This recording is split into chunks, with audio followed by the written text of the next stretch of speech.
네, 2018년 4월 5일 식목일에 만나 뵙게 됐습니다. 오늘은 독서 능력의 발달에 관해서 설명을 드리겠습니다. 독서 능력은 후천적인 그런 능력이죠. 그게 이제 구도 언어하고 그게 좀 다른 점이에요. 구도 언어는 청각에만 이상이 없으면은, 그리고 정상적으로 언어 환경에만 노출되면은 말은 누구든지 배울 수가 있죠. 그래서 거의 선천적인 그런 기능에 가깝죠. 그러니까 말을 일부러 학교 가서 우리가 막 배운다거나 그럴 필요는 없습니다. 자연스럽게 습득이 돼요. 그런데 독서 능력, 읽고 쓰기라고 하는 영역은 일부러 배워야 돼요. 배워야 되는 그런 영역이죠. 그리고 평생 동안 발달되는 것 같아요. 어느 한순간에 딱 배워서 완성. 이렇게 운전면허 이제 60점 넘으면은 면허 취득하듯이 그렇게 절대적인 커트라인을 넘어서는 게 아니라 일생을 통해서 점차적으로 발전되고 성숙하고 발달하는 그런 영역이다 하는 것입니다. 그런데 우리가 이제 아주 어렸을 때부터 읽고 쓰기를 배웠기 때문에 이게 어떤 과정을 통해서 어떤 요소들이 작용을 해서 나의 후천적인 독서 능력이 발달했는지 우리가 잘 인지를 못해요. 그런데 인지 못해도 괜찮은데 그냥 개인적인 독서 생활을 하려면은, 그러나 우리가 이제 촉진자로서 다른 사람들의 그 독서 능력을 어떤 기반으로 해서 그 사람의 어떤 정신 세계의 어떤 성장을 돕고 성숙을 돕고 또 문제 해결을 도우려고 그러면은 이 발달 과정을 섬세하게 이해하는 게 도움이 됩니다. 그래서 전략이 생기거든요. 전략이 생기고, 또 어떤 사람의 독서 능력이 어떤 부분이 취약하고 어떤 부분이 또 강점이 있고 또 어느 정도 수준인지 그걸 알 수 있다면은 어떻게 도울 수 있을 것인가, 그런 섬세한 전략이 이제 수립이 될 수 있을 것입니다. 그래서 오늘은 좀 전체적으로 큰 그림을 좀 얘기해 보려고 합니다. 독서 능력 발달에 관해서 몇 사람의 아주 중요한 이론들을 제가 좀 통합을 했는데요.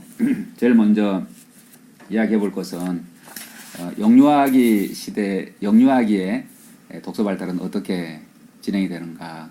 그 발달은 순서가 있죠. 순서, 그 순서가 이렇게 건너뛰질 않아요. 그 단계를 거치고 나면은 이제 또 그 다음 단계가 발현되고, 마치 이제 식물이 자라는 거하고 비슷하다고 생각하시면 될 것 같아요. 식물이 처음에는 싹이 트잖아요. 싹 튼 다음에 꽃도 피고 꽃 핀 다음에 열매가 맺지, 열매부터 맺는 식물이 가끔 있나? 그러니까 그 순서, 그 일정한 순서가 있다는 겁니다. 독서 능력 발달에도 순서가 있는데, 그 하나의 단계가 발현됐다고 그래서 없어져 버리는 게 아니라 일생을 통해서 이제 같이 수용이 되게 되죠. 영유아기 독서 발달에 관해서는 지난번에는 이제 글렌도만 박사의 기능이 구조를 결정한다 그런 얘기를 했는데요. 이걸 좀 질적인 연구 방법 있잖아요. 실험이 아니라 어떤 현상을 아주 섬세하게 학문적으로 관찰하는 그런 방법이 있어요. 그런 걸 이제 질적 연구 방법이라고 하는데, 그런 방법을 통해서 이 연구자가 관찰을 했어요. 그 연구자가 이송은 박사라고 하는데요. 그 논문 이름이 영아기 아동들의 책에 대한 의미 탐색이라고 하는 박사 논문이 있습니다. 영아기 아동들의 책에 대한 의미 탐색. 2006년에 나온 박사 논문인데, 그 박사 논문에 아주 굉장히 상세하게 그 관찰한 내용들이 소개가 되어 있습니다. 이 논문을 중심으로 이제 대충 설명을 해드려보면 이렇습니다. 2세 영아들을 대상으로 했고요. 2살이니까 우리나라 나이로 하면은 3살이나 혹은 4살까지도 가능하죠. 이 아이들이 선생님하고 이제 상호작용 속에서 주로 유치원에 다니는 아이들을 대상으로 한 것 같습니다. 또 가정에서 부모들과 상호작용하면서 이 읽기 자료가 주어졌을 때, 이 책이라고 하는 게 주어졌을 때 어떤 단계를 통해서 이 읽기 능력이 개발이 되는가, 그 단계를 이제 이렇게 설정을 한 거예요. 그랬더니 첫 번째 단계가 책을 아이들한테 이제 주면은 그걸 장난감으로 인식하는 시기가 있다는 거예요. 그걸 뭐라고 불렀냐면 감각적 대상으로서의 그림책의 단계, 이렇게 불렀습니다. 이건 너무나도 쉽게 우리가 관찰할 수가 있죠.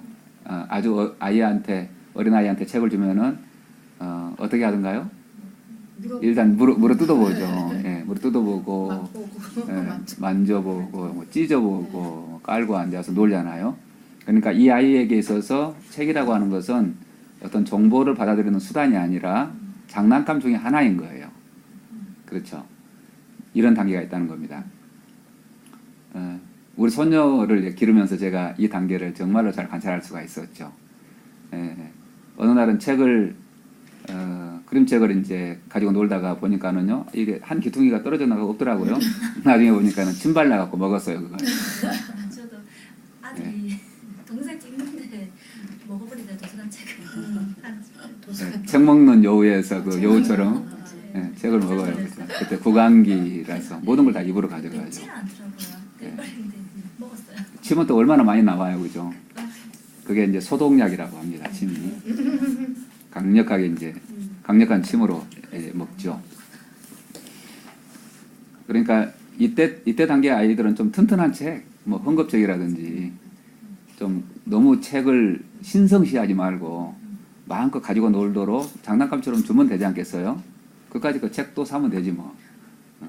그런데 그걸 이제 귀하게 모신다고 그냥 계속 손에서 뺏고 그러는 것은 아이들의 발달을 지연시키는 거다. 그 책도 가지고 놀아보는 아이가 잘 읽게 되지 않을까요? 그게 환경이 되면은. 두 번째 단계가 이제 자연스럽게 발현이 되는데, 책을 아이들이 이제 넘겨보다가 특별히 이제 그림책인 경우에는 경험적 지식의 탐구 대상으로 책을 인지하기 시작한대요.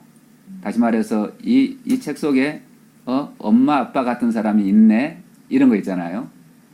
또 이 책 속에 장난감이 있네, 그러면서 이제 끊임없이 이 책 속에 있는 그 정보하고 자기가 경험한 지식을 연결시키는 작업을 아이들이 내버려둬도 한다 그래요. 그래서 강아지가 나오면 우리 집도 강아지 있는데 뭐 이런 말을 너무나 자주 하죠. 아이가 할아버지, 할머니 이렇게 하고 엄마, 아빠, 그 남자, 여자는 안 가르쳐줘도 어쩌면 그렇게 잘 구별할까요? 우리 남생각이 그림책 있는데 그 아이는 그 동화책에 애기 엄마 없는 거를 알고 얘기하고. 그러게요. 우리는 그냥 스토리에 뭐가 부재한지도 왜 엄마가 없어? 알아차리고 끊임없이 자기가 경험한 것과 책 속에 들어있는 것들을 연결시키는 그런 작업을 하는데, 그래서 이제 이 책이 지식 탐구와 또 경험적 대상이 되고, 또 자기가 경험하지 못한 그런 동물들 같은 것도 이름을 물어보고 이렇게 되죠.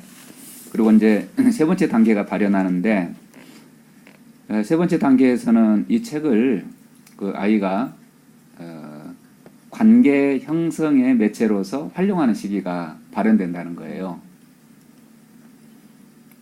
이때 이제 아이들의 전형적인 행동이 뭐냐면은 책을 가지고 와서 엄마 이거 읽어줘라고 부탁하는 거예요. 이거 읽어줘. 그런데 그런 이야기도 써 있었던 것 같아요. 좀 많이 떨어져 있던 아이, 엄마하고 늘 함께 있던 아이 말고 좀 많이 떨어져 있던 아이일수록 책의 양에 집착하는 행동도 보인다. 그러니까 바리바리 싸들고 와가지고 읽어줘. 엄마 지치게 만들죠, 그죠? 그런데 그게 이렇게 착각해서는 절대 안 된다는 거예요. 나를 교육시켜 주세요. 이런 뜻이 아니라는 거예요. 지금 공부하고 싶다 이런 뜻이 아니라는 거예요. 내가 지식의 욕구로 충만하다 그런 뜻이 아니라는 거죠. 그러면 무슨 의미냐면은 정서적인 욕구를 이제 충족시켜 주세요 이런 뜻이죠. 엄마 나를 사랑해 주세요. 엄마하고 나하고 친밀한 관계를 만들고 싶어요. 지금 행복한 시간을 보내고 싶어요 이런 뜻이라는 거죠.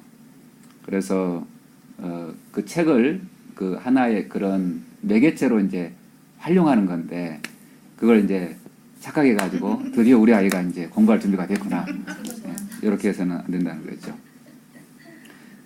읽어주는 사람과의 관계가 형성된다고 합니다. 그 사람이 뭐 어린아이 이때 어린아이에게 이게 엄마인지 아빠인지 개념이 있겠어요. 그냥 나한테 친절한 사람, 내가 신뢰할 만한 사람, 내 삶을 맡겨도 될 사람, 뭐 이렇게 느끼는 거지. 그 개념이 이제 정확하게 서는 건 아니죠. 근데 누가 읽어주든지 할머니가 읽어주든지 할아버지가 읽어주든지 유치원 선생님이 읽어줘도 관계가 형성이 돼요. 친밀한 관계가. 그리고 이 책을 이렇게 양육자들하고만 활용하는 게 아니라 또래 관계 형성으로도 책을 사용하는 것을 관찰할 수 있었다고 합니다. 초기에는 책으로 놀기에서 또래 관계에서 사회적 활동이 없었으나 22개월 무렵부터는 손이 또래의 지지가 있으면 책을 이용한 상징놀이에 참여할 수 있다. 그렇게 관찰을 했고요. 책놀이를 손이 또래와 같이 하면서 영아들은 자연스럽게 놀이의 구성원으로 참여하는 경험을 하고 24개월 무렵이면 또래와 책의 감동을 공유하는 정서적인 행동을 한다는데요. 예컨대 물고기가 엄마를 찾는 장면에서 그림책을 껴안고 또래에게도 그런 행동을 권유하기도 하고 25개월에서 27개월이 되면 책에서 촛불이 나오면 친구를 위해 축가를 불러주는 등 친사회적인 행동을 하고 같은 책이 여러 권 비치되면 자동차 책을 가져보면서 블록으로 자동차를 만드는 것과 같은 친사회적인 행동을 보인다. 동일한 책을 가지고 있을 때 똑같은 것을 찾아보거나 어떤 모양 찾기 놀이도 한다는데 집단으로 한다는 거죠. 그러니까 그 집단 독서, 집단 독서를 본능적으로 한다는 거예요. 자연스럽게 이렇게 책을 가지고 관계를 촉진하고 또 우정을 쌓아가고 그랬는데 그만 이렇게 학교 들어가면서 이런 자연스러움이 그만 어색함이 되고 토론하라 그러면은 입 덮은 거 못하고 이렇게 되지 않습니까? 좀 우리가 좀 이상하게 가게 되는 것 같아요. 그런데 이 시기에 제가 굉장히 주목해서 본 게 뭐냐면은 아이들에게 책이 주어지면은 그 책 자체를 거의 본능적으로 치유적인 매체로 인지하는구나. 그래서 아이들은 타고난 자가 독서 치유자다. 그걸 확인할 수가 있었어요. 그 대목을 좀 한번 제가 읽어드려 보면요. 21개월 정도 된 영아는 책을 보며 표정 따라하기 등의 비언어적 표현으로 감정을 인지하는 놀이를 하였다. 주인공에게 감정이입을 할 수 있어서 달님이 구름에 가리우면 시무룩해지고 다시 나오면 얼굴이 환해졌다. 24개월 정도 되면 책을 보면서 정서적 표현과 놀이가 더욱 발달하는데 등장인물의 눈물을 닦아주고 다른 아이가 그 모습을 보면서 모방하였다. 25개월 무렵의 영아는 주인공에게 확실하게 감정이입을 하고 언어와 표정을 곁들여 감정을 표현하였다. 30개월에 이르자 호랑이가 등장하는 책을 보면서 무서워하고 두려움을 견뎌내는 정서 조절 능력을 기른다. 실생활에서도 다른 사람에게 감정이입이 되어 교사를 위로해주는 행동을 하였다. 그러잖아요. 그러니까 이게 정서를 소통하고 있는 거예요. 우리가 말하는 그 거울 독서 있잖아요. 그 거울 독서. 그러니까 공감 능력도 이제 기르면서 그걸 이제 실제 생활 속에 옮긴대잖아요. 책 속의 주인공의 마음을 읽어줄 뿐만이 아니라 현실 세계 속에서 선생님 마음도 이루어주는 그런 아이로 자라더라는 거죠. 이처럼 이제 자연스럽게 그 책을 통해서 자기 정서를 거울처럼 들여다보고 상대방의 아픔에 공감하고 또 그걸 실제 생활 속에 이렇게 옮기기까지 하는 그런 뛰어난 그 자가 치유적인 독자들이 유치원 아이들인데 그 인지개발 구조 속에 들어가면서 그런 능력은 완전히 무시되는 것 같아요. 그렇지 않습니까? 그러니까 인지개발, 그러니까 이게 우리 교육과정이 영수국에 이제 딱 꽂혀 있으면서 이런 책을 통해서 정서를 어떻게 표현하고 언어화하는지 그런 이쪽 영역, 그다음에 어떤 예술적인 감각, 그 심미적인 능력 이런 쪽은 완전히 방치되는 게 아닌가 그런 생각을 해요. 그러므로 이제 이 연구에 기반해서 우리가 독서 치료를 다시 한번 들여다보면은 이런 독서의 능력 있잖아요. 그걸 성인기에서 다시 살려내고자 하는 거죠. 그렇죠? 그러니까 우리가 책을 열심히 읽어내서 뭐 시험 보자는 게 아니지 않습니까? 그러니까 책을 즐겁게 읽자는 거죠. 그게 이제 관계의 어떤 불쏘시개로 사용하고 또 이 유치원 아이들이 하듯이 이 책을 인지적으로 이제 접근해서 뭐 비평을 하자든지 뭐 글을 쓰자든지 그런 게 아니고 내 마음을 들여다보자는 거잖아요. 그리고 상대방의 마음을 이해하고 그런 면에 있어서 이건 유치원 아이들에게 벌써 발현되는 대단히 중요한 독서 발달 단계지만 이걸 의도적으로 평생 동안 끊임없이 반복할 필요가 있다. 인지 개발적으로 독서할 사람은 하고 또 정서적인 영역이 필요한 사람들은 또 모여서 이런 방식으로 책을 하고 그래서 책 속에 빠져 죽게 하지 말고 책을 아주물 삼아서 책을 거울 삼아서 우리 마음을 들여다보고 우리의 이야기를 말로 풀어내보자 하는 거죠. 근데 그게 새삼스러운 게 아니더라고요. 이 논문을 보니까 새삼스러운 게 아니고 이미 다 그렇게 어렸을 때 하고 있었던 걸 다시 우리가 발굴해서 그걸 발전시켜 나가는 과정이구나 그걸 알게 됐습니다. 그리고 이제 네 번째 단계가 오는데 네 번째 단계에 이르러서는 관습적인 읽기의 세계로 입문해 가는 과정이 온대요. 이때 비로소 이제 책으로 다시 말해서 교육의 수단으로 더 넓은 깊고 넓은 지식을 습득하기 위한 수단으로 책을 인지해요.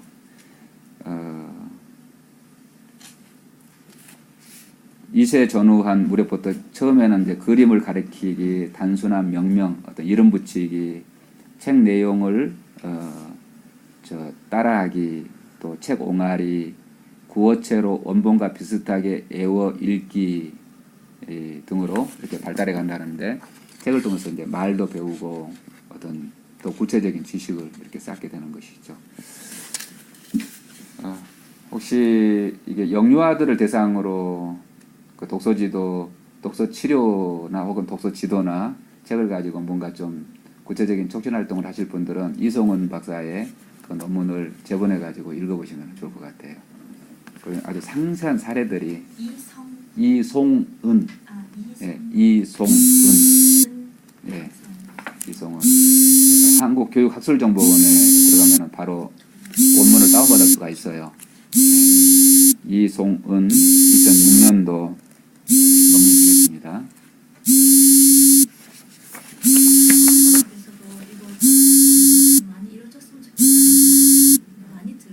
그러니까요. 조금만 방향을 잡아도 아이는 안 됐다는 애들이 지금 많아요. 이게 막 부족함, 사회의 부족함이 되게 많아요. 버스를 타고 앉았는데 짠하더라고요. 제가 그 유치원 아이들한테 그림책을 좀 여러 번 읽어줄 기회가 있었는데요. 아주 반응이 뜨겁습니다.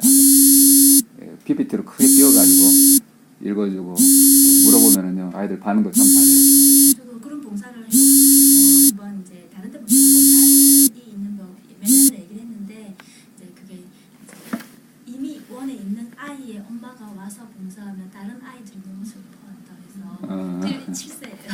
그래가지고 7세 끝나면 저는 한번 읽어주고 싶다 생각했는데 독서 치료가 아니고 그때는 놀이만 생각했거든요. 이렇게 재밌는 책, 근데 그게 아니고 이런 책도 있구나 생각했어요.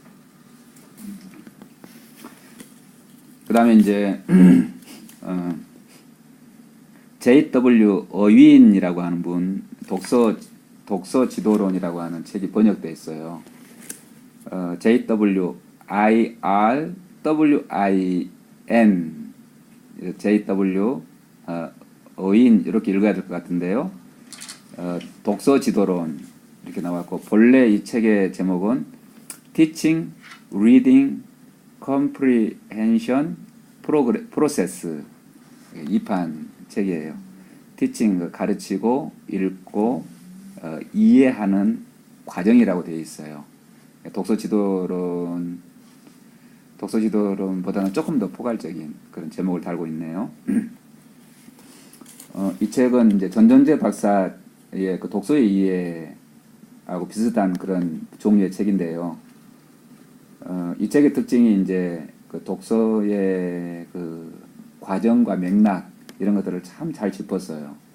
그래서 이 두꺼운 책이지만 제가 핵심 내용을 좀 소개를 해보면은 여러분 그 마인드맵에 있죠. 마인드맵에 이 책에서는 두 가지를 좀 얘기를 해봐야 될 것 같은데요.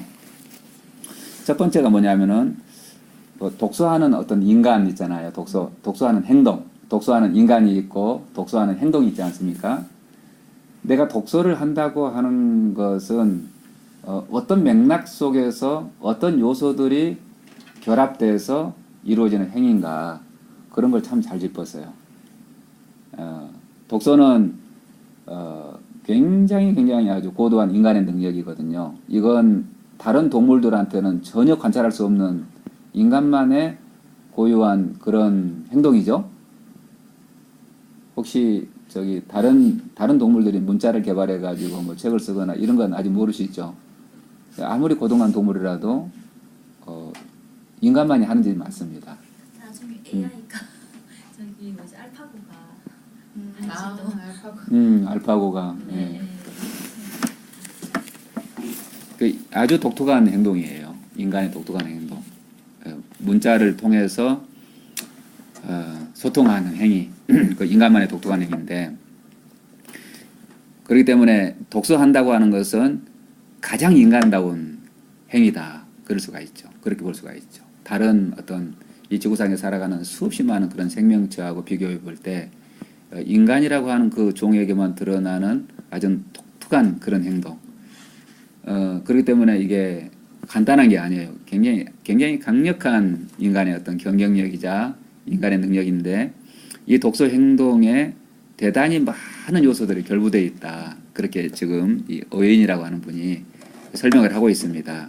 먼저 독서가 제대로 이루어지려면은 신체적인 준비가 있어야 된다. 어떤 준비가 필요할까요? 눈에 초점은 정도로 맞출 수가 있어야 돼요. 그죠? 그러니까 아주 어린 아이들은 눈에 초점 못 맞추잖아요. 그리고 그 지구력이 있어야 되거든요. 그 집중력. 어떤 문자를 해독하고 그 해독한 내용을 마음속에 새기고 또 뭐 요약도 하면서 상상도 하면서 그렇게 따라가야 되기 때문에 집중력이 결여된 사람은 독서 못하죠. 그리고 어느 정도 신체적으로 성숙이 필요해요. 성숙. 이런 걸 이제 신체적인 준비라고 하고요. 또 다 준비됐다 하더라도 컨디션이 정말로 나쁘면은 독서가 안 되지 않나요? 24시간 365일 평생 동안 책 읽고 싶은 욕구로 충만하십니까? 아니죠. 안 읽고 싶을 때가 있죠. 그때가 언제예요? 내가 피로할 때거든요. 다운될 때. 신체적인 준비. 이게 필요하고요. 그리고 지능이 필요해요. 지능. 책을 읽어내기 위해서 지능. 어느 정도 지능이 딱 떨어져 버리면 독서는 불가능하게 돼버리는 거죠. 지능. 정보를 검색하는 능력과 또 그 정보를 선별하는 능력, 그 정보를 가공하는 능력, 그 정보를 활용하는 능력, 그리고 자기 배경 지식하고 새로운 정보를 결부시키는 능력, 이런 게 필요해요. 그런 게 다 지능의 이제 준비가 필요하고요. 그리고 독서를 하는 데는 정서적인 능력이 뒷받침돼야 된대요. 독서의 동기가 필요해요. 동기, 모티베이션. 모든 일에는 다 동기가 필요하잖아요. 동기가 세상에서 가장 힘든 대상이 누구냐면은 동기가 없는 사람, 동기. 동기.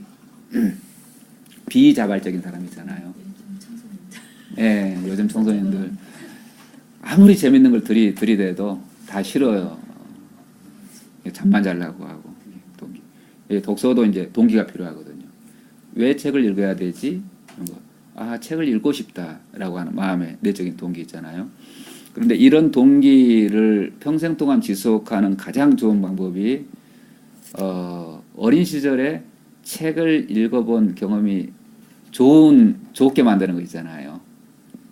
그러면 끊임없이 그 경험을 이렇게 기억을 되살리면서 자가 발전이 되는 것 같아요. 근데 안타깝게도 이제 제가 수없이 많은 부모들을 가르쳐 보지만 이 경험이 결여된 부모들이 있어요. 그러니까 어린 시절에 누가 한 번도 자기한테 책을 읽어준 적이 없고 자기 역시 또 재미있게 책을 읽어본 적이 없는 거예요. 독서의 어떤 몰입, 밤새워서 책을 읽어본 경험이 한마디로 없는 거지. 여러분은 있으신가요? 소설이라도? 예, 밤새워서. 만화책이라도. 예, 만화책이라도. 예. 밤을 꼴딱 세워가지고. 무협지를 빌렸는데 너무 재밌어가지고 한 것만 하다가 예, 밤새버리는 거 있잖아요.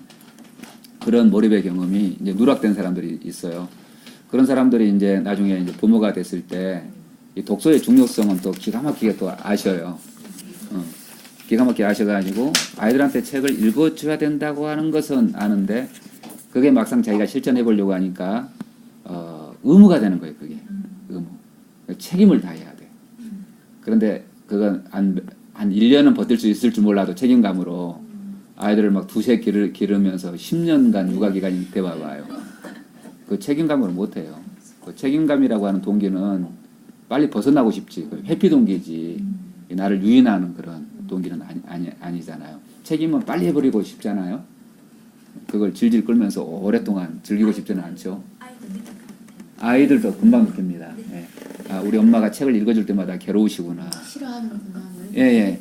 그러면은 우리 부모를 보호하기 위해서는 어떻게 하지? 아, 내가 책만 안 읽으면 되겠구나. 이렇게 하고 이제 안 읽겠다고 그래. 실제로 그런 부모들을 제가 만났어요. 예. 아니 내가 이렇게 정성껏 읽어주는데 왜 우리 아이가 책을 안 읽겠다고 하지? 이게 아주 의문을 제기하는 분이 있어요. 방에 들어갔는데 책을 이만큼 쌓아놓고 애한테 읽어주시는데 엄청난 속도로 읽어주시는 거예요. 아주 옛날에 라라라라 이러면서 그냥 나쁜한테 저게 뭐 애가 이렇게 빨리 듣는 그러니까 해치워버리겠다는. 그렇죠. 해치워버리는. 다 읽혀고 봐야 되겠다. 예. 그리고 또 권수. 네, 권수에 집착. 예, 권수에 집착하게 되고. 네, 특히 전집을 재놓고 1번부터 쫙 이렇게. 예. 근데 더 나쁜 건 이거예요. 좀 그 강압이 될 수도 있다는 거예요. 내가 의무를 다해야 되기 때문에 얘가 지금 싫어하는데 얘는 안 읽고 싶은데 나는 빨리 해치워야 되고 그러니까 억지로 끌어다가 놓고 듣든지 안 듣든지 막 읽어치우는 그런 경우도 있어요. 제일 안 좋은 케이스가 안 들으면 되는데 걔는 엄청 열심히 듣더라고요. 예. 그래가지고 아 이게 분명히 좋을 리가 없거나 아니면 좋은데 우리 눈에 잘못 비칠 수도 있긴 한데 네. 좀 참고 있다면 너무 최악인 것 같아요. 최악이 되죠. 열심히 하고 예. 너무 열심히 듣는데 고통스러운데 예. 계속 돌아가는 거죠. 나의 의무감으로 그 자녀들의 독서 동기를 망치고 있는 거예요. 예, 그런 경우. 그러면은 이제 어때야 정상이냐면은 내가 책을 읽어본 게 너무 행복했어. 예, 누군가가 나를 사랑하는 마음으로 나를 이렇게 품에 안치고 책을 읽어주고 그게 너무 행복했기 때문에 이게 자가 생산이 되는 거예요. 쟤를 행복하게 해줘야 되겠다. 왜냐 나도 행복했으니까. 그리고 이제 최상의 시나리오는 이래요. 내가 책 읽어주는 것 자체가 너무 행복한 거야. 나도 그 책에 빠져버려 그냥. 그림책이지만 우리 어른들 읽기에 너무나 행복한 책들이 많잖아요. 그래서 놀이가 되는 거예요 그 아이하고. 한 번씩 예. 그렇게 해가지고 짜러 들어갔다가 남편이 주로 많이 읽어주거든요. 네. 분위기가 완전 역전돼가지고 신나가지고 자는 조용한 분위기가 아닐 때가 한 번씩 있어요. 그런 책들이 있더라고요. 예. 아빠도 공감되고. 예. 그러니까요. 같이 행복한 거죠. 예. 이런 사람들은 이제 자가 발전이 되는 사람들이죠. 그러면 이제 그런 분들을 어떻게 회복시키면 좋을까? 의무감을 지우기보다도 그러니까 책 읽어주기 너무 피곤하고 너무 힘들면은 차라리 아이한테 양해를 구하고 지금은 엄마가 혹은 아빠가 너무 낮에 일하느라고 힘들어서 도저히 책 읽을 그런 에너지가 없다.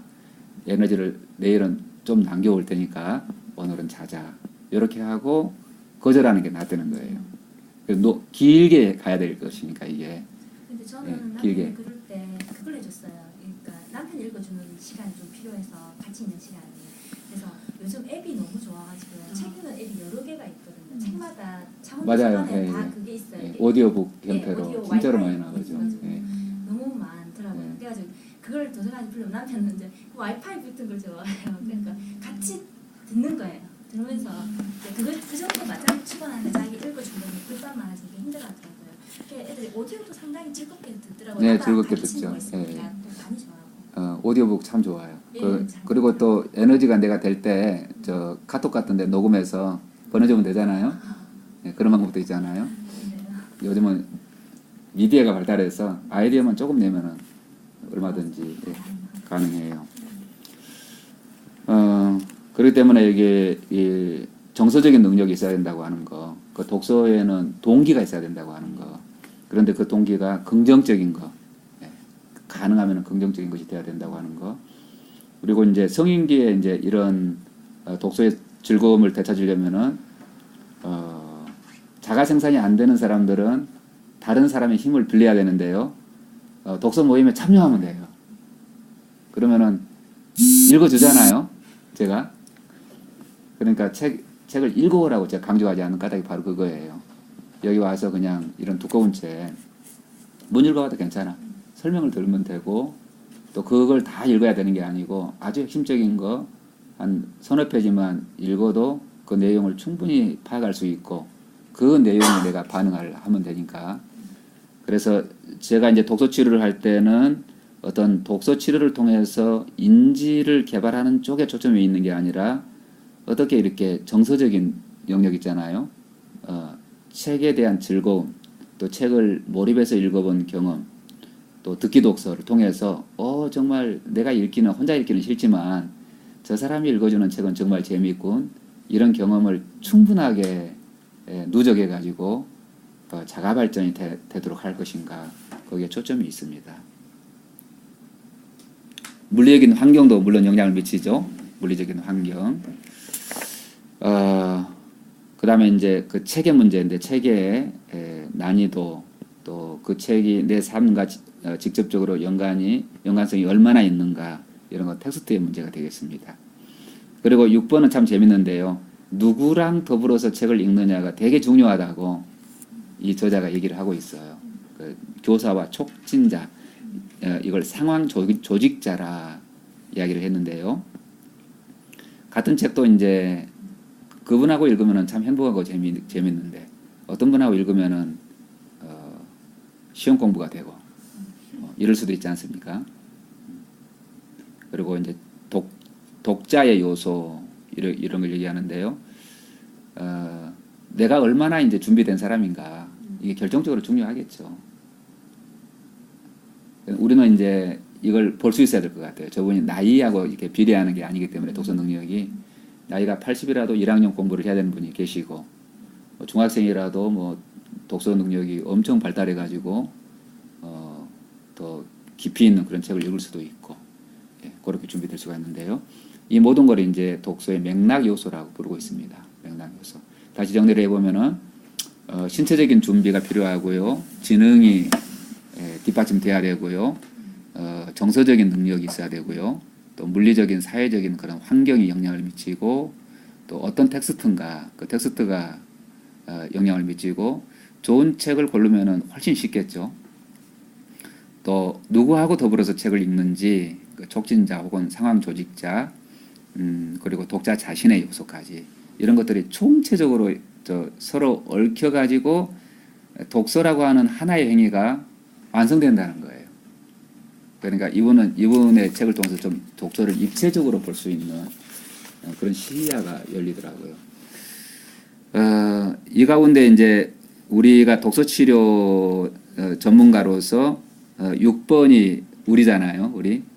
그러니까 같은 어린 왕자를 수없이 다른 사람하고 읽었다 하더라도 나하고 더불어서 읽었을 때 또 다른 대단히 중요한 변수가 된다는 거잖아요. 그러니까 우리가 좋은 촉진자가 되도록 그렇게 훈련을 하고 있습니다. 자, 그 다음에 이제 이 책에서 한 가지 더 우리가 좀 기억하면 좋을 게 있는데요. 이분이 이제 읽기의 과정이라 그래가지고요. 아까 reading process라고 해가지고, 그 읽기가 이렇게 양파 껍질처럼 이렇게 차원이 있다고 얘기를 하네요. 그러니까 우리 눈사람을 뭉칠 때 이제 그 가운데 단단한 걸 뭐 하나 집어내야 되잖아요. 그렇게 갖고 굴리게 되면은 자꾸자꾸 커져서 커다란 이제 눈뭉치가 되는 건데, 이분이 이 읽기의 과정을 1차원에서 5차원까지 이렇게 차원을 이렇게 하나하나 벗겨보고 있습니다. 그래서 이름을 하나하나 붙이는데요. 가장 그 작은 차원 있잖아요. 그 눈뭉치를 뭉칠 때 그 최초의 단단한 거, 그걸 이제 미시적인 과정이라고 그랬어요. 미시적인 과정. 미시적인 과정이라고 하는 것은 한마디로 말해서 책 속에 있는 단어와 문장의 의미를 파악하는 그런 단계를 말해요. 단어와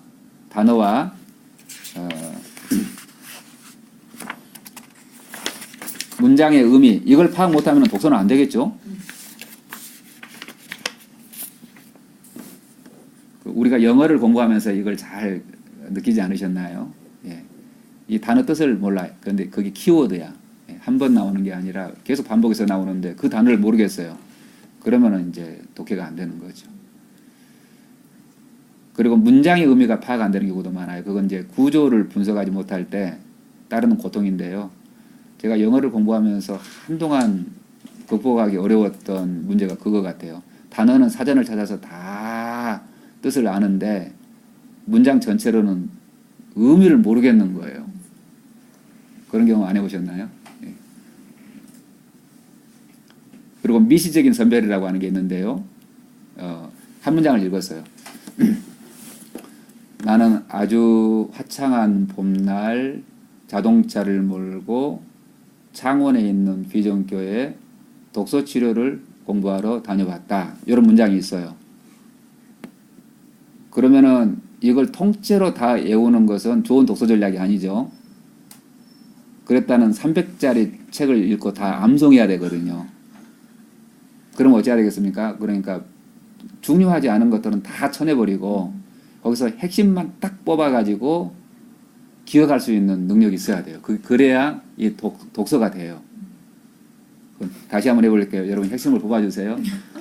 나는 화창한 4월의 봄날에 자동차를 몰고 화려한 벚꽃길을 지나서 창원에 있는 비전교회에 독서치료를 공부하러 다녀왔다. 짧게. 나는 4월에 자동차를 몰고 창원의 비전교회 독서치료소 다녀왔다. 더 짧게. 나는 독서치료 하러 창원에 다녀왔다. 예. 더, 독서 치료하러 창원에 갔다. 예, 그렇게 하면 더 짧죠. 시간 지나. 이걸 다 외우려고 그러면 이제 좋은 전략이 아닌 거예요. 거의 본능적으로 딱 핵심을 이렇게 추리는 능력이 우리가 발달해 있어요. 근데 독해 능력이 이제 안 되는 아이들은요, 그거 다 기억하려고 그래요. 그래서 우리가 영어 공부할 때 경험한 거잖아요. 예, 어려운 단어 하나하나 다 기억하려다가 주제는 파악을 못 하지 않습니까? 예. 그 의미단위 끊기 이런 것도 이제 미시적인 단계에 속합니다. 아이들한테 책을 읽혀보면은 독해가 되는지 안 되는지 금방 알 수가 있어요. 왜냐하면은 나는 화창한 봄날 4월에 자동차를 몰고 창원대로를 지나서 반지동에 있는 비전교회에 독서치료를 공부하러 왔다. 이렇게 하면 이제 의미 단위로 탁탁탁 끊어지는데 안 끊을 때 끊고 끊어야 될 때 안 끊고 나는 창원에 있는 정교회에 다 이렇게 하면 이제 안 되는 거예요. 애가 읽으래서 쫙 읽고는 뭐 읽었어 물어보면 근데 읽기 독서 독립이 되기 전에는 읽었는데 모르더라고요. 모르죠. 예, 그냥 그 소리만 내는 거예요. 네, 소리만. 예, 소리만 내는 거예요. 읽는 것도 예. 성경 같은 거 이렇게 공부하면 가장 중요한 게 이제 우리 아이들하고 이렇게 큐티나무 이렇게 할 때 이제 중요한 건 이제 주어하고 동사를 찾는 거. 그러니까요. 그거 먼저 예. 가장 하고 그 다음에 그 부속된 거. 예. 그 동사에 무엇을 이제 목적 예. 이렇게 공부가 아닌 영어 공부 아니 국어 공부. 국어 공부도 마찬가지예요. 국어는 그런데 뒤에가 그래야 있거든요. 그 수로가 관찰을 예. 할 수가 있는 그 본문 자체를. 한국말 끝까지 들어야 돼 그러니까. 예. 영어는 그런데 보통 앞에 주어 동사가 앞에 있는 경우가 많아요. 예. 우리가 이제 독서 치료를 한다고 하는 것은 독서 지도는 아닌데 책을 이제 우리가 돌아가면서 읽혀보는 경우가 참 많은데요. 이 미시적인 단계에서 고장난 사람들이 종종 있어요. 예. 제가 지난번에 부산에서는 이제 대학생인데 이 끊어읽기가 안 되는 아이가 있더라고요. 그런 경우에는 이제 그 낭송 연습 있잖아요. 그 낭독 연습 이런 걸 열심히 시키고 이렇게 슬래시 음이 단위로 끊어서 이렇게 우리나라 이렇게 말 그렇게 이런 생각을 못 해봤어요. 우리나라를 예, 영어를 그거는 읽는다 이걸 읽기 위한 게 아니라 그거는 이제 관찰과 파악하기 위해서 네, 의미를 아까 그 아까 알아서. 목사님이 이게 쭉 문장을 나열했을 때 중요 포인트가 뭐냐 그 이제 간단하게 이제 추려서 그 말하고자 하는 거 내가 예, 했던 요약 거를, 예, 요약이 그걸 돼야 하기 되거든요. 위해서는 가장 예. 중요한 여기서 고장 나면 요약도 안 되고요, 이해도 안 돼. 저는 읽기가 어려워서 계속 줄을 거 같거든요. 어려운 제가 줄을 너무 많이 맞아요. 꺼더라고요. 예, 줄 이게 그어서 끊어야 읽으면 좋은 되는데 차라리 끊는 게 방법인 것 낫겠네요.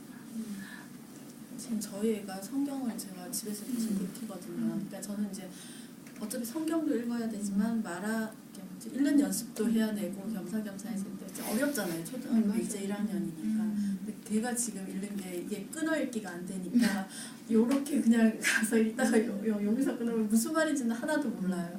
근데 그렇죠, 예, 그렇죠. 지금이 딱 예. 고단계인 것 같아요. 지금. 예. 1학년은 그럴 것 같아요. 성경은 성경은 아, 어른이 근데 읽어도 그냥 어른이 읽어도 어려운데요. 그래, 예. 그렇죠. 2단계를 이제 딱 기초로 해가지고 이게 기초공사예요. 기초공사. 예. 여기서 고장 나면은 다른 독해는 나갈 수가 없죠. 이 기초공사가 되면은 그 다음에 이제 통합 과정이 오는데요. 통합 과정이라고 하는 것은 하나의 글 전체를 서로 유기적으로 관계를 지어서 이해하는 능력을 말해요. 개개의 단어와 문장을 연결시킬 뿐만이 아니라 그 위에 문장과 아래 문장을 연결시켜서 생각할 수 있어야 돼요. 그리고 또 더 크게는 원인과 결과, 이 글에서 무엇이 원인이고 무엇이 결과인가, 그리고 행간을 읽어내는 것, 말해지지 않았지만 이 글을 통해서 유추할 수 있는 이 글쓴이의 생각, 이런 걸 이제 통합 과정이라고 하는데, 여기 통합 과정에서 가장 중요한 게 뭐냐면은 대명사를 이해하는 능력이에요. 우리가 지나놓고 보면은 그 영어 시험에서 마르고 닳도록 했던 시험이 있죠. 여기서 it이 뭐냐, 여기서 who가 누구냐, 이런 거 있잖아요. 대명사. 그거 여기서 나는 누구냐, 너는 누구냐, 인칭 대명사, 뭐 지시 대명사, 이 대명사, 관계 대명사, 대명사, 대명사를 이해하는 그런 능력이에요. 그런데 이게 영어에서는 특별히 이제 주어를 반복해서 쓰는 걸 되게 싫어하죠. 그래서 주어 하나 딱 써놓고 그 다음에는 뭐 he, she, 대명사를 뭐 이 대명사를 다 받아버리잖아요. 그러니까 대명사가 저 밑에 있는데 그 얘가 누군지 알려면 저 앞을 찾아봐야 돼요. 그래서 이제 이 어인 선생님은 한 바닥에 글을 이렇게 딱 지문을 내놓고요. 그 관계된 대명사끼리 다 연결하는 그런 훈련을 시키더라고요. 이게 고장난 사람들을 위해 가지고 좌우간 이 이치 가리키는 걸 다 찾아서 이렇게 줄로 연결하는 그런 실습을 시키더라고요. 이게 안 되는 사람은 이제 글을 읽어도 어떤 한 문장은 기억하는데 글 전체의 어떤 대지는 이해하지 못하죠. 그러니까 요약이 안 되죠. 이런 걸 통합 과정이라고 하고, 그리고 3차원 세 번째 차원은 거시적 과정이라 그래가지고요. 이건 이제 서사문을 이해하는 그런 능력에 관련된 거더라고요. 서사문 줄거리가 있는 이야기 있잖아요. 어떤 서사문 줄거리가 있는 이야기를 읽어놓고 사건이 어떻게 전개됐는지 그 줄거리를 파악하는 능력, 또 글 전체의 핵심을 요약하는 능력, 글의 또 구조를 이렇게 파악하는 능력, 어떤 논증글이라고 하면은 글에 뼈대가 있거든요. 이건 작가의 어떤 주장인 것인지 그 주장에 대한 근거 제시인지, 또 이 주장에 대해서 예상되는 반박을 하는 것인지, 이런 구조를 파악하는 글 전체 뼈대를 이렇게. 그래서 이제 전정재 박사는 그 스캐닝 리딩이라고 하는 말을 써요. 스캐닝 아시죠? 샥 이렇게 뭘 밀어가지고 이제 그냥 본을 떠버리는 거죠. 그 원동현 박사는 고공학습이라고 하는 이름을 붙여놨어요. 고공. 비행기에서 내려다보듯이 숲을 보는 거예요. 이 글의 숲을. 고공학습. 그리고 모티머 제이 에들러라고 하는 분은 점검 독서라고 하는 그런 이름을 붙여놨어요. 점검. 그러니까 책 내용 전체를 다 읽어보는 게 아니라 어떻게 하는 거예요? 그냥 휘리릭 살펴보되 뼈대만 이 구절을 이렇게 들여다보는 거예요. 중요한 중요한 건 이제 저자가 풀려고 하는 문제가 뭔지, 이 저자의 어떤 키워드가 뭔지, 그걸 풀기 위해서 어떤 구조, 차려보면 알겠죠. 어떤 구조를 만들었는지, 그리고 대충 훑어보고, 내가 이해가지 않은 그런 키워드들을, 이제 알아차려가지고, 이 작가가 주장하려고 하는 개요를 마음속에 이렇게 담는 거예요. 이런 걸, 네? 차원이 되게 높은 독서. 차원 높은 독서예요. 이거 안 되는 사람 수두하게 많아요. 일반적으로. 거의 안 돼. 네, 거의 그건 안 돼. 전정재 박사가 이제 이런 이 거시적인 독서가 안 되는 사람의 특징을 뭐라고 그랬냐면은 한자도 빠짐없이 처음부터 끝까지 꽃 같은 속력으로 읽어내는 독자라고 그렇게 불렀어요. 예? 한자도 처음부터 끝까지 한자도 빠짐없이 꽃 같은 속력으로 책을 읽고 있으면은 이 전정재 박사가 뭐라고 그랬냐면은 독서 장애자라고 불렀어요. 독서 장애자. 전략이 전혀 없는 거죠. 그리고 모든 책을 다 그렇게 똑같이 대하는 거죠. 그건 독서 장애에 가깝다. 그렇게 분류를 했습니다. 그러면 어떻게 해야 되느냐? 그 책의 용도에 따라 다르겠지만, 물론 내가 취미로 책을 읽는데 이런 점검 독서 필요 없을 것 같아요. 그냥 뭐 대충 그런 선별 독서 기술도 있어요. 선별 독서. 내가 흥미 있는 부분만 딱 읽고 재밌었네. 다음에 참고해야지 꼽아놓을 수도 있어요. 그런데 좀 이제 고급 독서, 이제 학문을 위한 그런 독서라든지 또 이 책을 완전히 소화해서 내가 뭔가 새로운 지식을 만들어내기 위한 그런 차원의 독서를 할 때는 거시적인 독서가 꼭 필요하죠. 이런 걸 점검 독서라고 하는데요. 점검 독서 기술이 극도로 발달되면 어떠냐면은 책을 처음부터 끝까지 읽어보지 않고 요약해낼 수가 있어요. 제가 이거 실험해봤고 저도 많이 쓰고 있는 기술이에요. 그럼 어떻게 그게 가능하느냐? 예를 들어서 뭐 이런 책이라면은 전정재 박사의 독서에 의해 듣기, 말하기, 읽기, 쓰기를 배우고 가르치는 방법의 주제가 파악되어 있잖아요. 여기다 요즘은 책 표지에다 다 주제를 선전해요. 이런 책들은 소설이 아니면. 프롤로그 같은 거 보면 네. 요 뒤에다든지 책 표지에 주제 파악이 다 되어 있다니까요. 그러면 아무리 독후에서도 이 얘기 하는 거예요. 그렇죠? 그리고 여기 안 쓰였으면 서문에는 반드시 써요. 서문에도 혹시 빠뜨렸으면 1장에서는 반드시 쓰게 되어 있습니다. 그럼 주제 파악 끝. 그러니까 그걸 읽으면 이 책, 책을 이렇게 볼 때 훨씬 도움이 많이 되는 것 같아요. 그러니까요. 네, 성을 읽고 난 다음에 하게 되면, 왜냐하면 작가가 말하고자 하는 걸 내가 먼저 일단은 이 개념을 일단 잡고 가면 받아들일 준비가 다른 되는 방향으로 거죠. 가지는. 그게 눈덩이 뭉치기 그 독서라고 제가 불러요. 눈덩이의 오늘 눈 얘기 많이 하는데 중심을 중심. 그렇죠. 거기다가 이제 굴리면 굴릴수록 정보가 늘어나잖아요. 그렇죠. 그 정보는 어디서 얻느냐? 책에서 읽으면 얻으면 돼요. 그런데 기왕이면 이제 뼈대까지 그게 목차거든요. 목차. 책의 목차. 결국은 전정재 박사가 이렇게 두꺼운 책, 400쪽 가까운 책을 썼지만 듣고 말하고 읽고 쓰기에 관한 내용을 공부했겠구나. 그게 이제 뼈대잖아요. 그걸 다 합치면 독서인데 듣기 하나, 뭐 말하기 하나, 읽기 하나, 쓰기 하나, 4개 뼈대를 펼쳤지 않습니까? 그러면은 이 뼈대가 없는 사람이 책을 읽으면은 내가 이 정보를 어디다 갖다 붙여야 될지 뼈대가 없기 때문에 뒤 앞에 최신의 정보를 받아들이기 위해서 그 앞에 정보를 밀어내게 돼 있어요. 그 떡달에 떡방아까 생각하시면 돼요. 그렇죠. 새로운 떡을 자꾸 집어넣으면은 옛날 떡은 밀려가게 돼 있잖아요. 그래서 이 점검 독서 기술을 전혀 발휘하지 않고 책을 읽으면은 책을 이렇게 덮는 순간에 읽었다는 느낌만 남는 게 지극히 정상입니다. 그게 기억력의 문제가 전혀 아니에요. 그게 기억력의 문제. 기억력하고 상관없어요.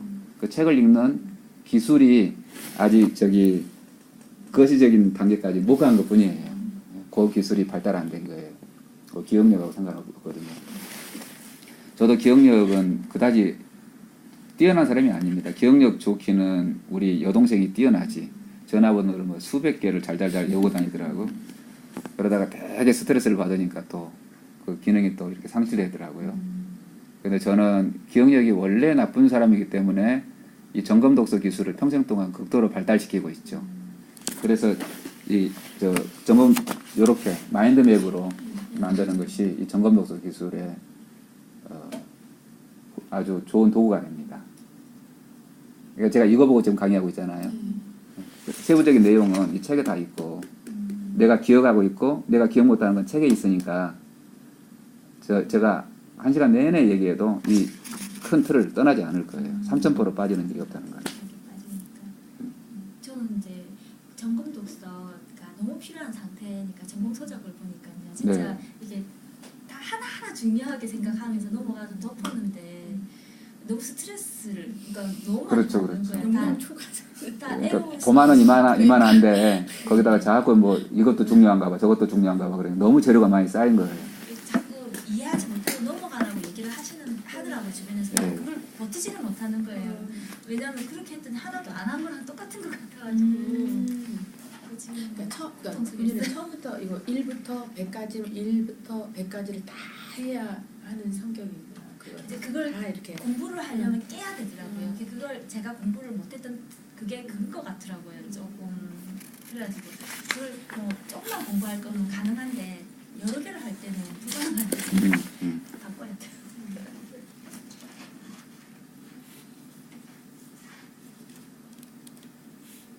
제가 독서지도를 할 때는 이 기술도 계속 훈련시켰어요.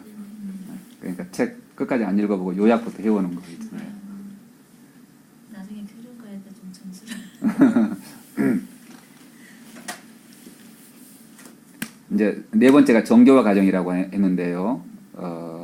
정교화 과정은 예를 들어 보면은 세부적인 사항을 파악해서 기억해야 되고 다음에 일어날 일을 예측도 해보고 장면을 생생하게 상상도 해보고 배경 지식과 관련 짓기 이건 이제 서사를 읽을 때 줄거리가 있는 이야기를 읽을 때 중요한 전략인 걸 알 수가 있죠. 그리고 이 책에서 5번째 차원이 참 재밌는데요. 이 모든 과정을 내가 적절하게 활용하고 있는지 자기 자신을 성찰하는 그 과정도 있대요. 그걸 초인지 과정이라고 그랬어요. 초인지 과정. 예를 들어서 내가 목적에 맞게 텍스트에 맞게 이 상황에 맞게 독서 전략을 적절하게 구사하고 있나 자기 스스로 점검하는 거예요. 점검. 예. 융통성 있는 독서 전략을 활용하고 있는지 아니면은 하나 가지고 모든 독서를 다 해결하려고 하고 있는지 자기 자신에 대한 성찰 능력 그리고 공부하는 방법을 계속해서 공부하는 거예요. 예, 자기를 성찰하고 공부하는 방법을 공부하는 거. 그런데 공부하는 방법을 우리가 잘 공부하지는 않죠. 학교에서는 그냥 공부하죠. 근데 어떻게 공부해야 공부가 잘 돼? 그런 공부하는 방법에 관해서는 배워본 적이 없는 것 같아요. 제가 대학원을 졸업하고 나서야 이제 독서지도 한 6개월간 공부하면서 그 중요성을 알게 됐고 그 이후로는 제가 관심을 가지고 계속 공부합니다. 그래서 제가 이렇게 마인드맵을 하면서 어떤 생각하는 그 도구를 하나 가지고 됐다고 할까요? 그러니까 도구가 있는 것과 없는 것은 큰 차이가 있잖아요. 그냥 홈이라도 하나 주고 밭을 매라고 그래야지 그냥 생다지로 손으로 매라고 그러면은 아주 곤란하지 않습니까? 그러니까 생각에도 도구가 있다. 도구가 보통 우리는 그 연필하고 종이를 많이 봤잖아요. 근데 그것도 요즘 아이들이 안 쓴대요. 왜냐하면은 태블릿 PC인가? 예, 그거 가지고 가면서 더 이제 뭐 좀 생각의 도구가 더 빈약해진 것 같아요. 그거보다는 저는 연필이 훨씬 낫다고 생각해요. 백지에다가 마음껏 그리고 마음껏 쓰고 마음껏 낙서하고 실제로 이제 필기를 하면서 듣는 것과 그냥 듣는 것은 엄청난 차이가 있다고 하는 게 여러 가지 실험을 통해서 검증이 되고요. 근데 이제 보통 지금까지는 우리가 이렇게 단어를 이제 노트에다 쓰는 방법으로 정리했는데 저는 그런 시기를 한 20년 전에 탈피했습니다. 그것도 물론 종종 쓰지만 이렇게 마인드맵으로 손으로 그리든지 아니면 컴퓨터로 하든지 마인드맵으로 이렇게 바꿨죠. 이걸 활용하면서 굉장히 재밌어지는 것 같아요. 그래서 뭘 생각을 정리한다고 하는 게 재미있고 효과적이고 그렇게 되는 것 같습니다.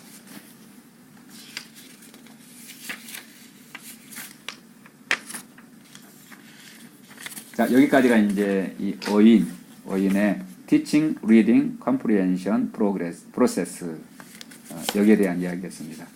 제가 이렇게 핵심을 짚어드렸으니까 나중에 읽으시면은 쉽겠죠? 이게 이제 강의의 좋은 점이에요. 제가 이게 혼자 읽고 독해내라고 얼마나 시간이 많이 걸렸겠습니까? 저는 10시간 걸렸다면은 여러분 이제 10분의 1로 쫙 줄일 수가 있죠. 핵심 다 얘기했으니까. 이 책은 정말 중요해요. 중요한 텍스트예요.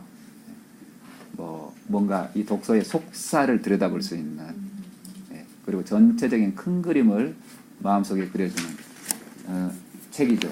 전정재 박사의 독서의 이해와 이 어인의 독서 지도론 이 두 권의 텍스트가 저한테는 대단히 중요한 책입니다.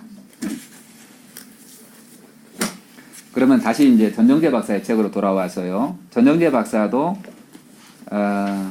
그 독서의 발달 단계가 있다 그렇게 얘기를 하고 하나의 장을 할애해서 그 독서의 발달을 소개하고 있습니다. 그런데 이건 이제 어린 시절에만 해당되는 건 아니고 나이와 상관없이 독서의 세계에 입문하는 모든 사람들에게 공통된 그 발달 과정이라고 얘기를 하는데요. 5단계가 있어요. 5단계. 첫 번째 단계가 독서 전 준비 단계가 있어요.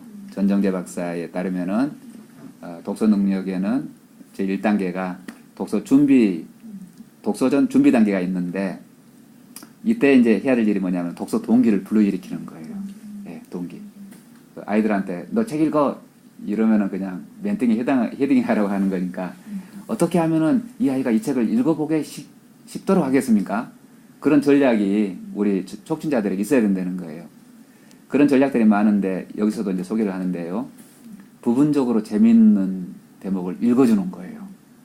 그러니까 낭독해주는 거죠. 그리고 아주 재미있는 데서 딱 끝이는 거예요. 전략적으로. 저희 남편이 그 잘했어요. 아, 그래요? 반지의 제왕이나 뭐 해리포터 이런 거 되게 재밌잖아요. 예. 자기 전에 항상 2-3시간씩 그 얘기를 막 묻는 책이에요. 애들이 막 헐리 타네. 여기까지 to be continue. 딱 끝나고 자. 그냥 이제 뭐 완전히 거기에 빠져고 애들이 막 얼마나 궁금했을까요? 연속극 결국엔 애들이 기다리듯이. 막 이만한 책을 사다가 결국 읽고 말았어요. 밤새면서 읽는 거예요. 아주 훌륭한 전략이에요. 그러니까 부모들의 책을 다 읽어줘야 된다고 하는 강박관념에서 벗어날 필요가 있어요. To be continue. 하면 돼요.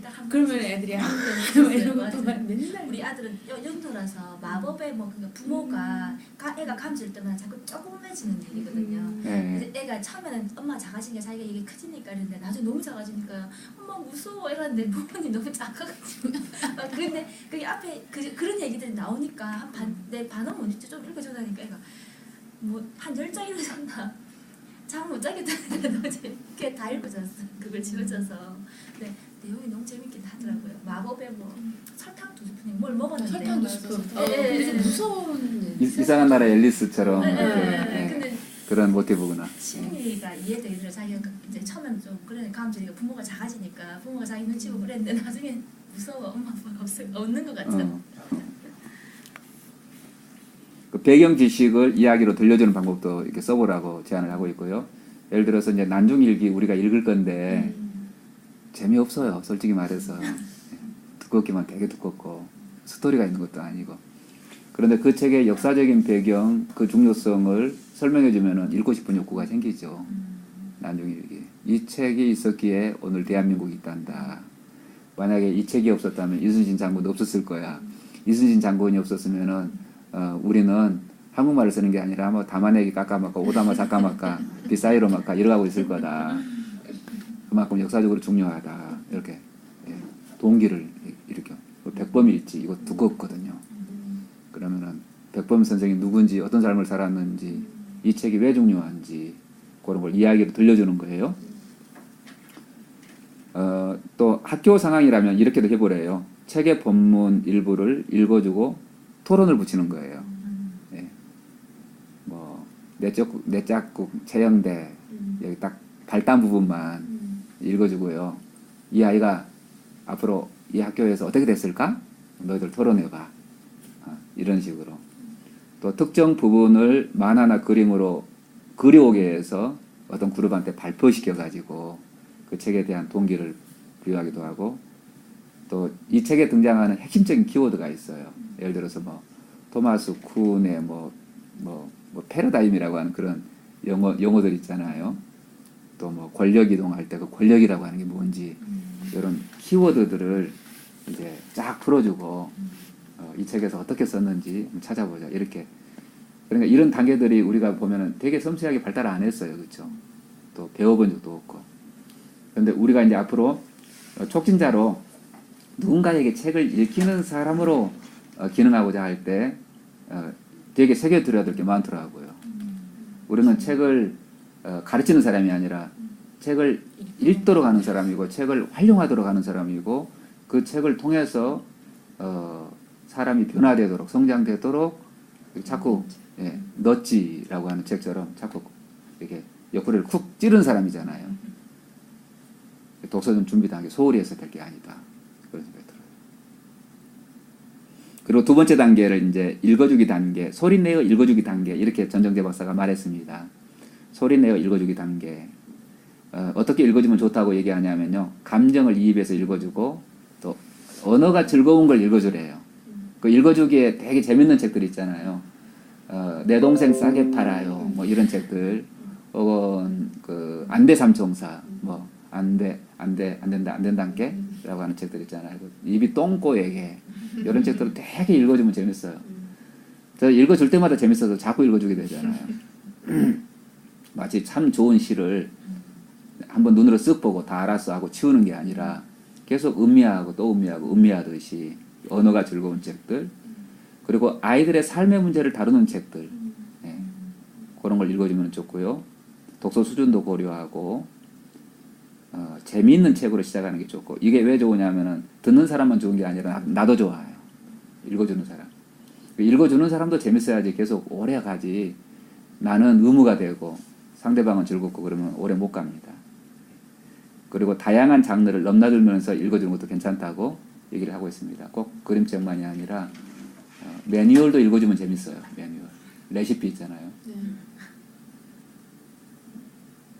소리내어 읽어주기. 소리내어 읽어주기 독서는 듣기 독서가 가능하도록 하기 때문에 다른 모든 고차원적인 독서로 들어가는 징검다리 역할을 해요. 우리도 어렸을 때 누군가가 읽어주는 독서를 통해서 책의 세계로 들어간 거예요. 사실은. 혼자 책의 세계로 전부 들어가는 사람은 없습니다. 가능하지도 않죠. 그리고 이제 이 단계하고 더불어서 서로 읽기 단계가 온대요. 서로 읽기 단계에는 이제 나만 읽어주는 게 아니라 이 늘 듣기 독서를 하던 사람을 참여시키는 거예요. 그러면은 이번에 이거 자연스럽게 되던데요. 그 아이들한테 책을 읽어줘 보면은 어느 순간에 뭐라 그래요? 내가 읽어줄게. 잘 들어봐. 그렇게 하고. 근데 참 기가 찬 것은 글을 전혀 모를 때도 참여한다는 거예요. 그렇죠? 그거 경험하셨죠? 그림책으로 해야 돼요. 그게. 그럼 어떻게 해요? 그 그림 보고 이야기를 엮어내고 있었던 거예요. 그러면 너 거짓말했지? 치워. 이러면 안 되죠. 그렇죠? 정말로 칭찬받아야 마땅해요. 책 안에 주인공의 입장이 아들이랑 비슷한 딸랑 비슷한 경우 이건 너가 읽어봐 하고 내가 이럴 테니까 이것만 네가 해 이런 식으로 이제 어제도 그렇게 했었거든요. 네네네. 그런 식으로 들어가요. 예. 그럼 즐겁게 내가 또 모를 것도 읽고 엄마 그건 내가 해야 돼 이러면서 아 그래요. 후렴구가 있는 건 더 좋죠. 그렇죠? 그건 너가 해. 이렇게. 아이들이 하지 말라고 그래도 자연스럽게 동참을 하게 되고요. 재미있는 놀이로 생각. 예. 그 서로 읽기. 그리고 이제 제가 좀 익숙하지 않았던 개념이 가이드 리딩이라고 하는 거였었어요. 가이디드 리딩이라고 부르는데 가이드가 이제 뭐 안내하는 거잖아요. 안내. 그래서 가이디드 했으니까 안내된 읽기 이런 단계가 있어요. 이게 무슨 얘기냐면은 같은 공간에 촉진자하고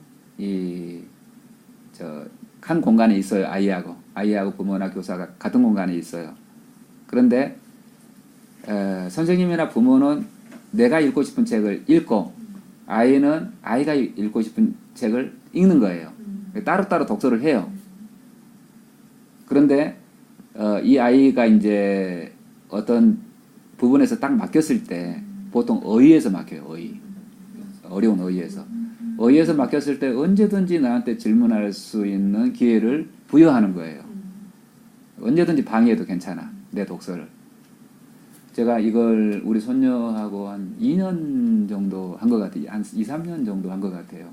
후 시리즈 되게 많이 읽었거든요. 후 시리즈, 화이 시리즈. 도서관에 있는 거 다 갖다 읽은 것 같은데. 그러면 거기에 이제 어려운 용어들이 되게 많거든요. 동서양의, 동서고금의 이제 인물들을 많이 다루기 때문에. 그때마다 바로 물어봐요, 바로. 그러면 제가 바로 대답을 해주고, 만약에 내가 대답할 수 없는 것이면 인터넷 검색해서 그 용어를 알아봐주고, 한동안 그렇게 했더니만은 요즘은 안 물어보더라고요, 별로. 자기 스스로 해결하는 방법이 있나 봐요. 이게 가이디드 리딩입니다. 근데 이걸, 참 우리가 경험하지 못했구나. 이 기성세대는. 이런 친절한 코치가 주변에 없었어. 사전 읽으라고 사전 그렇게 그 단계에서는 사람이 아니고 사전 찾아 읽기 단계로 우리는 그렇게 갔다. 바로 넘어가 버렸죠. 그렇죠. 예. 네. 사전. 그건 그 다음 단계 독서거든요. 혼자 읽기는. 그 다음 단계 독서로 바로 넘어가 버린 거예요. 어른들이 또 바빠서 대꾸도 못 하죠. 예. 쓸데없는 질문 말고 공부나 해라. 네, 그래서 예. 이렇게 말이죠.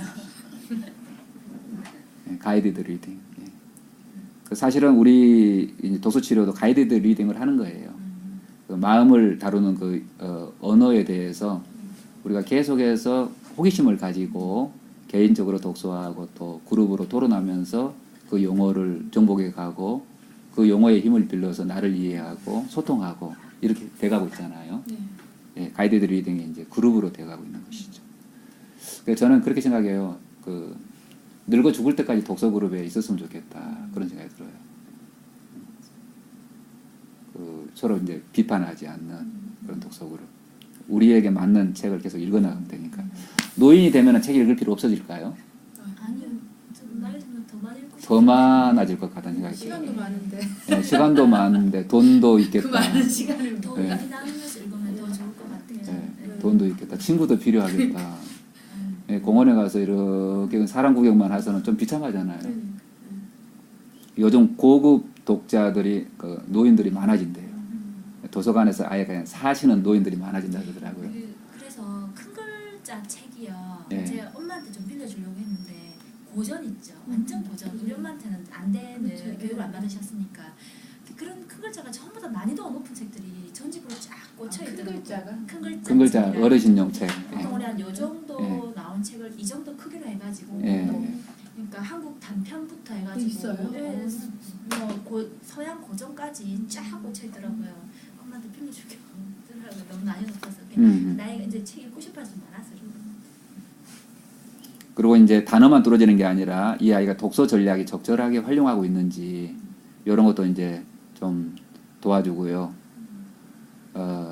글을 읽다가 막힌 부분 그런 것들을 뚫어주는 그런 역할. 한마디로 말해서 코치와 같은 그런 역할 필요하다고 하고요. 이런 모든 단계를 거쳐서 혼자 읽기 단계가 5단계가 와요. 네, 5단계. 그런데 5단계에서도 도서 선택이 참 중요한데요. 혼자 책을 아이들이 읽을 때 어른들이 도움은 그냥 방해되는 경우가 참 많아요. 그러니까 그 욕심이죠, 욕심. 이 아이가 5학년이라면은 혼자 책을 읽어보려고 그래요. 그러면은 기왕이면은 내 독해 능력을 일치월장하도록 하기 위해서 6학년 혹은 중학교, 고등학교 수준의 책을 읽으려고 할까요? 아니면은 좀 1학년 정도 낮은 만만한 책을 집어들 가능성이 높을까요? 혼자 읽으라 그러면 만만한 책을 읽겠죠. 그래서 만화를 보는 거예요. 휴식이 되거든요. 예. 어떤 아이가 고등학교 책을 읽어버리라 그러겠어요. 그 도전한다 해도 안 돼요, 그거. 그러니까 자기 수준보다 낮은 책을 읽게 돼 있어요. 혼자 읽을 때는. 자기가 소화할 수 있는 책을 그렇죠, 그렇죠. 예. 예, 자기 배경 지식이 한 이 책에 있는 내용이 70% 80%는 이해가 돼야 스스로 읽어낼 수가 있거든요. 그렇지 않으면은 읽어도 그냥 눈만 가는 거지 그 독서하는 거 아니에요.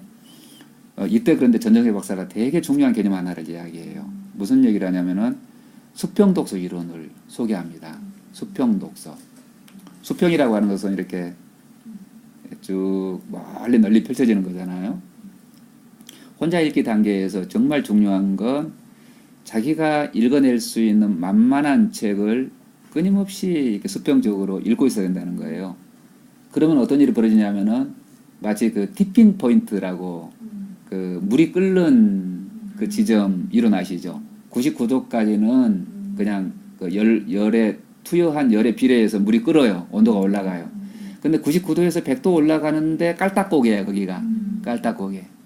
그 에너지가 엄청나게 많이 투입돼야 갑자기 푹 하고 물이 끓어요. 조금씩 높아지다가 물이 끓는 게 아니라 티핑 포인트에 딱 걸려요. 그런데 그 에너지가 충분하지 않은데 불을 꺼버려. 그러면 안 끓어요. 그 수평 독서 이론이 바로 그렇대요. 그러니까 내가 읽어내기에 만만한 책들을 10권이고 100권이고 뭐 1000권이고 쭉 읽어내고 있으면은 어느 순간에 물이 팍 끓듯이 독해 능력이 향상돼 버리는 거예요. 영어 실력 향상에 대한 설명할 때도 이 얘기를 하시더라고요. 그래서 어떻게 하냐면, 그러니까 보통 레벨을 찾기가 어려우니까 전집 20권짜리를 사면 걔가 1권하고 20권까지 레벨이 같기 때문에 그걸 그렇게 읽어요. 그렇지, 그렇지. 영어의 옛날에 실력. 우리 어릴 때 맞아 그 있잖아 빨간 책 기억나세요? 시사영어사 빨간 책. 예, 빨간 책. 예. 크로바 하나짜리 예, 쫙. 별 하나, 뭐 별 두 개, 뭐 이런 거 있었죠. 그거 예. 그거 많이 쓰잖아요. 네. 어렸을 때. 그래서 평됐어요. 그 국어 실력이 제일 그 향상되기 어렵다고 하는 까닭이 그 수평 독서를 안 하고 많이 안 돼서. 그냥 국어 교과서 달달 외워서 그걸 올리려고 그러니까 지문을 살짝 바꾸면은 안 되는 거예요. 그러니까 역시 답은 독서인 것 같아요. 예, 아이고. 맞아요.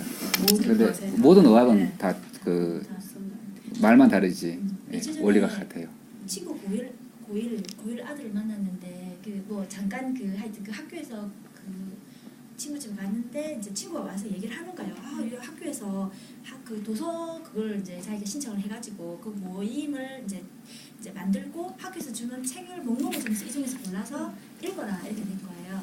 그래가지고 고1인데 내용 거의 철학, 법, 막 전부 다 제가 들어도 그 제목에 그게 들어가 있으니까 애들이 선택을 못하고 기가 제가 그 책을 제목만 봤어요. 너는 왜 내가 아니고 너인가.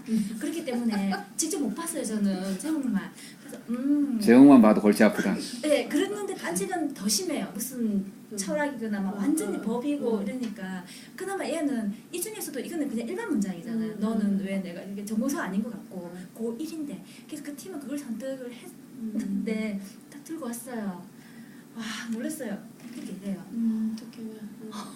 되게 이래요. 고1인데 걔가 책을 좋아하느냐 평소 좋아하는 아이도 아니고 많이 읽는 아이도 아니거든요. 무슨 학원을 다닐 정도 그 정도뿐이지. 아니 학교에서 내가 너무 답답해서 목록 좀 들고 와보라고 도대체 어떤 책에서 이 책을 골랐냐고.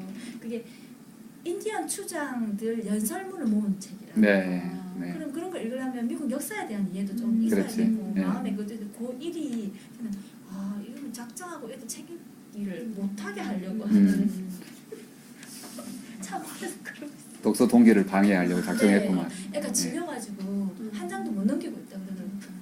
진짜 두꺼워요. 진짜 두꺼워요. 그런데 중요한 건 혼자 책을 읽더라도 언제든지 1단계에서 4단계 어느 단계로든지 돌아갈 준비가 돼 있어야 된다는 거예요. 언제든지 읽어달라고 그러면 읽어줄 수도 있어야 되고요. 독서 동기를 끊임없이 부여하고 그렇죠. 뭔가 막힌 부분을 뚫어줄 수 있는. 이렇게 발달이 엄마가 안 돼서 계속 고민하고 있었는데 이거 보면서 순간 들었어요. 아, 집에 갈 때마다 엄마한테 그림책 하나 들고 와서 엄마 읽어봐 이랬어요. 항상. 아니면 놔두면 엄마 그거 읽으면 괜찮을 거 이랬는데 읽어 드리고 와야 드리고 되겠죠. 와야 되겠다는 생각이죠. 그럼 재밌으면 또 보시겠죠. 네. 예, 본인이. 예. 그러니까 아까 그 읽어주기 그 2단계, 2단계를 활용하시면 돼요. 읽어주기 단계. 이게 이제 어린 시절만 이렇게 발달하는 게 아니라 성인기 무한히 반복되는 거예요. 예. 우리도 지금 이 어느 단계를 계속 활용하고 있는 거죠, 그렇죠? 제가 읽어주잖아요. 네. 2단계를 계속 활용하고 있는 거예요. 예. 그리고 우리가 서로 토론하면서 용어들을 정리해가고 가이디드 리딩 그런 것도 하고 있고 그리고 또 혼자 책을 읽으시잖아요. 여기서 읽었다고 치워버리는 책도 있지만은 또 보고 그런 책도 생기죠. 제가 일찍 발달하기 위해서 최근에 읽었었는데 이제 아들한테 화가 났어요. 그게 혼내는 과정에 아들 표정이 너무 쿨한 거예요. 그러니까 아무렇지 않은 듯이 느껴지는 거예요. 그러니까 화가 더 수위가 올라가는데 이 일에 비해서 내 수위가 올라갔다는 생각이 들더라고요. 네. 그런데 그래도 이게 안 멈춰지죠. 한번 화가 났으니까. 그런데 저희 집은 책이 이렇게 2단으로 전시돼 있거든요. 한 10권 정도 전시할 수 있게 표지가 보여요. 그 화를 잘 내는 법이라는 책이 이렇게 벽에 있었거든요. 그 왔을 때 아들이 엄마 화를 내도 돼? 그 제목 보면서 그렇게 얘기했었거든요. 오늘 잘 내야 돼. 이렇게 해가지고 그 책이 있어요. 이렇게 잠깐 보고 말았는데 순간 이렇게 평상시에 멈추지 못해. 한 번도 멈출 수가 없어요. 화를 한 번 올라가면 그걸 멈춘 적은 없거든요. 일단 끝나고 난 다음에 그냥 미안하다 이러면서 네가 이만큼 잘못했는데 엄마 이만큼 화낸 것 같아. 이렇게 항상 그렇게 해왔는데 그러면서 혼내는 수위를 좀 화내는 거 줄여왔는데 그 책이 딱 보이는데 책이 빨간 표지거든요. 눈에 탁 띄어요. 그 순간 부끄러운 생각이 빨리 들면서 책 제목만 봐도 진정이 되나 봐요. 네, 순간 딱 든 순간 아들 보고 엄마가 대단한 거. 화를 크게 낸 것 같다. 하긴 그러면서 제 아들 손을 탁 잡았어요. 근데 애는 뭐 내가 말하는 거 뒷동으로 드는 거 같고 표정이 탁 이런 듯 했는데 탁 잡는데 손이 타타타타 떨리고 있는 거예요. 눈물이 날 것 같은 거예요. 그러니까 지는 너무 무섭고 하니까 있잖아요. 딱 진정한다고 딱 그러고 있었던가 봐요. 그래가지고 엄마가 화를 잘 낼 줄은 몰랐어 이런 것 같은데 네가 저 책 엄마한테 찾아서 그게 경우들을 이럴 때 경우가 있어. 네가 찾아가지고 이거 재민이 네가 읽어주면 엄마 좀 진정이 돼서 배울 것 같아 라고 제가 막 그동안 그 부분 있었어요. 비슷한 부분. 그래가지고 그걸 읽어주고 그래서 나오는데 이제 같이 읽었어요. 같이 그렇게 하는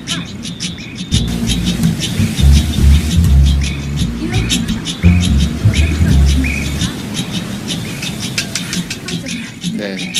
그다음에 치솟죠. 네. 왜냐면 화가 나오니까.